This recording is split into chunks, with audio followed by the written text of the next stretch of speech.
Hi, everyone. I recently wrote an article for Canada's National Post about the Canadian domestic situation, which I'm going to read to you today.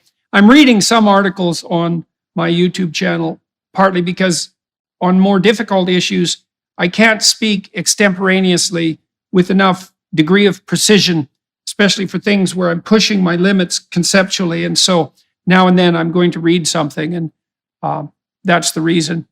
So this is entitled Reflections on the Sorry State of Canada. I've had the great privilege of traveling to 40 American cities in just about as many states and to 15 European countries in the last 4 months. In the waning days of the great COVID panic, and I've learned many things about our great and self-conscious nation. First, I have not traveled anywhere else where the citizens and the government are more neurotically and fascistically concerned about the pandemic. It may have escaped Canadians' notice, but virtually nowhere else in the civilized world is it now required to wear a mask, as it is still mandatory, damn us, in Canada's airports and on flights out of our benighted country. There is absolutely no excuse for this, except the punitive and appalling self-righteousness of the Trudeau Liberals.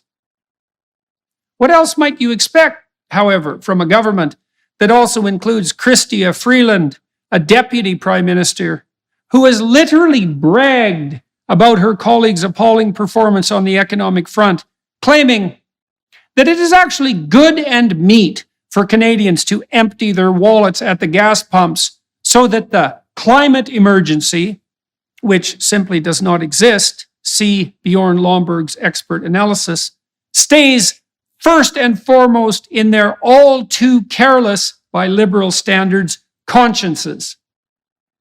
I simply cannot believe that this absolute failure of economic policy is now being trumpeted as a positive accomplishment. How daring, how appalling, how manipulative, how miraculous. Here's a hint for you saintly progressives.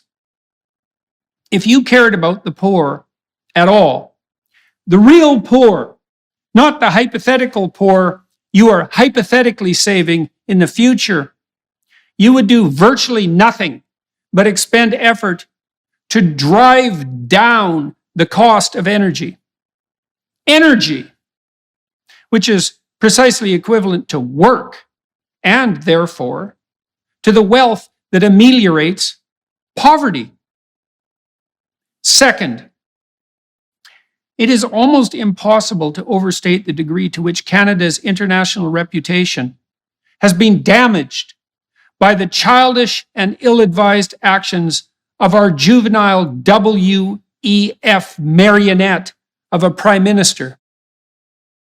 The Americans I have talked to and with, including people very well placed politically on the Democratic and Republican front alike, listen in open-mouthed and disbelieving amazement when I recount the claim brought forth by the Trudeau Liberals and their hired Canadian Broadcasting Corporation bootlickers that the Trucker Freedom Convoy was financed by Americans hell-bent on bringing about a January 6th style insurrection in Ottawa. Who would benefit from that, even in principle? Even if the American Republican MAGA types, say, cared about us, which they don't, why in the world would they want to destabilize Canadian democracy? What's the motive to justify the crime? There is none. Period. Do you understand, Canadians? Even the American Democrats think that idea is insane. And a non-trivial proportion of Canadians seemed willing to buy the story, despite its demonstrable factual falseness. Remember the CBC retraction? Buried in obscurity? And preposterousness. Because the alternative was the truly painful realization that the governmental institutions and the legacy media organizations that served us well and faithfully in the center and on the left and right for 150 years have now become fundamentally incompetent, untrustworthy, self-serving, collusionist, and corrupt. It's easier for too many smug and blind Northerners to swallow the line instead that madmen, MAGA Trumpists want to destabilize what is, after all, their biggest trading partner and most stable and reliable ally. To believe that Confederate admiring truckers, and is there more than a single one of those, are working in concert with the evil orange-haired demon who once ruled the U.S. And even worse, is Prime Minister Trudeau so daft and deluded that he failed to notice that these same MAGA terrorists are going to utterly shellac the hapless Democrats this coming fall and take the presidency in 2024? And that we will then have to talk, trade, and otherwise consort with them, as they are the perennial elephant on our doorstep, and that burning all bridges in that direction with casual derogation and outright lies might not be particularly politic? And the unfortunate answer to that question is clearly, yes, the Honorable Mr. Trudeau is precisely that pretentious, presumptuous, careless, uninformed, daft, and deluded. But after all, in his own words, he doesn't bother himself with such trivialities as, quote, monetary policy, end quote. Third, on the international front, I have had extensive discussions with political and cultural figures in the UK, Sweden, Norway, Denmark, Romania, Hungary, Estonia, Albania, Austria, Croatia, Slovenia, Poland, and Serbia. And I know for a fact, from first-hand communication, that Canada has hurt itself very badly on the reputational front with the derisive dismissal of the trucker convoy, which has spawned similar movements in other countries, most notably the US and the Netherlands, with the imposition of the Emergencies Act, and most signally, with the seizure of private bank accounts without due process, or any pesky process at all. Perhaps Canadians are trying to downplay the significance of all of this because we are in some state of shock after all the COVID authoritarianism, which we have not yet sloughed off. Oh, and on that note, I have not seen people anywhere in all my travels more terrified by their government than Torontonians, except perhaps in Vancouver. And this includes the denizens of the almost equally woke as Canada states of New York and California. Everyone outside is asking, just what in hell is going on in the great white north? And not without true sorrow. Our country was for many years, despite its rather small population and its general insignificance in the larger scheme of things, a beacon of both possibility and stability. A remarkable example of what a tolerant modern democracy might be. A place where people from multiple cultures could thrive, and a staid, sober, but also sporadically interesting and creative place. And now, we're shell-shocked sheep ruled by a poser with the maturity of a teenager and the temperament of a Hollywood D-list celebrity. And because 3 catastrophes are not enough, here's an additional diverse, to use a hated word, selection, peppered with some questions. How have Canadians failed to realize that our government holds them and our racist country utterly in contempt? That Mr. Trudeau believes that his God-given mission is to elevate the consciousness of his citizens instead of serving their interests economically and practically.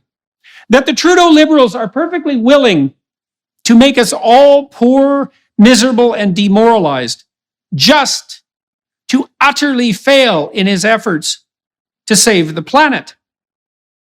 That the agents of that party and government are, as previously noted, perfectly willing and eager to trumpet that aim, which can be easily attained through the wretched combination of incompetence and moral Machiavellianism that characterizes the Trudeauites as a moral accomplishment. That we could be the freest, richest, cleanest country in the world, but that we are trying hard to be none of those 3. That we are dividing ourselves among racial lines that are more germane to the US just to ape the very progressive radicals whose idiot policies on the American front are dooming the Democrats to what appears to be the worst electoral defeat they have experienced in at least 50 years. That all the data on the environmental front indicates that the fastest way to improve the ecosystems on which we all depend is to make people richer, not poorer, and to do that with good old capitalism, so they have the luxury to think about the long run and the habitat of their children. And I have, as of yet, said nothing about additional issues, such as Bill C-11, which is perhaps the most appalling piece of legislation currently on the books. And that's a tough competition on the Canadian scene right now, which renders virtually every internet content provider in the world subject to the rules that should not even still govern the CBC and CTV, despite their use of scarce public airwaves, and which will make the rules regulating the net in Canada the most absurd and restrictive in the free and perhaps the unfree world. Or the appalling fact of the massive and continuing subsidization of the rapidly failing legacy media. Are you listening, CBC executives? By a government that only requires that the recipients of that largesse parrot back every foolish falsehood and lie uttered by the mad executive branch of our reprehensible government. Or the fact that because of COVID, WTF, really? Parliament has essentially been suspended for yet another year. Or that we are pursuing an energy policy generated by low-resolution thinking, Marxism-addled ideologues that will not only impoverish our populace by making energy unreasonably expensive. Have you noticed, Canadians, when you fill up your unnecessary vehicles at the pump? But that will only increase the probability that countries such as China will have to rely on coal to produce electricity instead of accessing, say, our plentiful natural gas. And that will therefore make the carbon dioxide burden borne by the atmosphere greater instead of lesser. And just last week, and in the aftermath of the Dutch farmer protests, that we are trying to reduce the absolute levels of the greenhouse gas nitrous oxide produced by those who grow our crops. That's food, folks. Regardless of the amount of those crops produced in consequence. And we're doing that by threat and force, shades of COVID policy. Instead of working with the farmers to find mutually acceptable and truly sustainable economic and environmental solutions. And that we're pursuing these policies in a world where starvation in the near future in many countries is not only a likelihood, but a virtual certainty. Or the incomprehensible insistence by Jagmeet Singh, sworn enemy of the real working man, that the proper role of the socialist NDP is to indefinitely prop up Trudeau's government, despite the fact that there seems to be nothing in it at all for Singh's party. Not even the cabinet position that a competent negotiator could have at least requested as compensation for the sacrifice of his soul.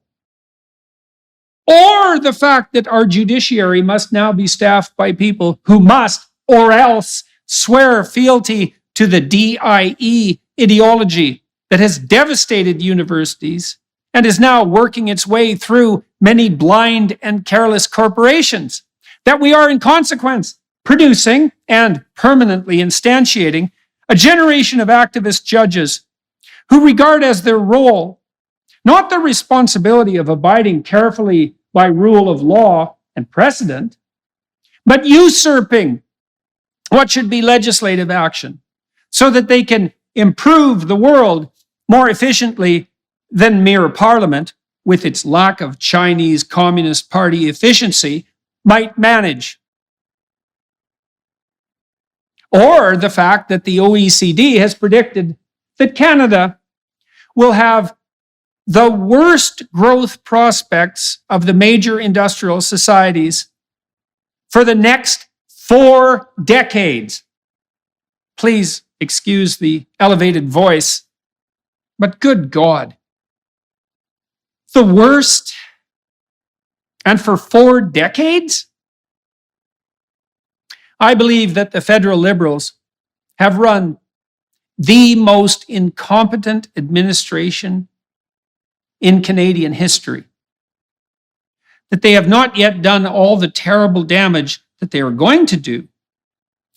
That Canadians will not wake to the reality of the situation, because an awakening at that level requires a level of conceptual restructuring and consequent emotional trauma that we have never been called on before to manifest.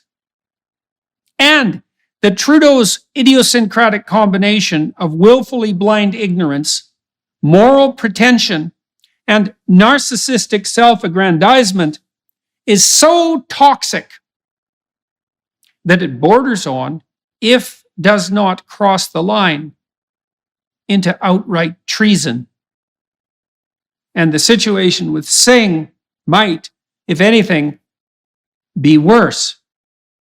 He is as dangerously incompetent and immaturely narcissistic as Trudeau, without even being simultaneously canny enough to capitalize personally or professionally on his delusional pretensions. Trudeau's government has been racked by scandals, each one severe enough to justify the dissolution of Parliament under normal conditions, so numerous that it is almost impossible to recover from the shock of the presently revealed misbehavior quick enough to process the next. And we could have 4 more years of this, particularly if the damnable Singh continues to ambulate miraculously without a spine, something physiologically impossible, but apparently simultaneously possible on the political and conceptual front. This is not good, Canadians. We not only look like fools to our great American allies and internationally, and the particularly self-righteous fools that only Canadians can be, we are actually being fools, led by the king of fools. And we're going to pay for it. And so are our children and grandchildren. This government has to go, just as the truckers intimated. And the sooner the better. And hopefully, God willing, we'll be fortunate enough to find some competent adults to lead us. Conservatives, do you have it in you? Polyev, Charest, Lewis, Bobber, Aitchison. Can you shake off the mob-generated guilt and consequent moral timidity that has so effectively hamstrung opponents of the pretentious idiot leftist radicals for the last 15 or 40?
Years and stand forthrightly for traditional values of family, economy, culture, and indeed environment? Can you serve as genuine guardians of the working and middle class and rich and successful entrepreneurs and businessmen for that matter, and put forward a positive and attractive vision that's more than mere reaction to the overreach of the utopian left?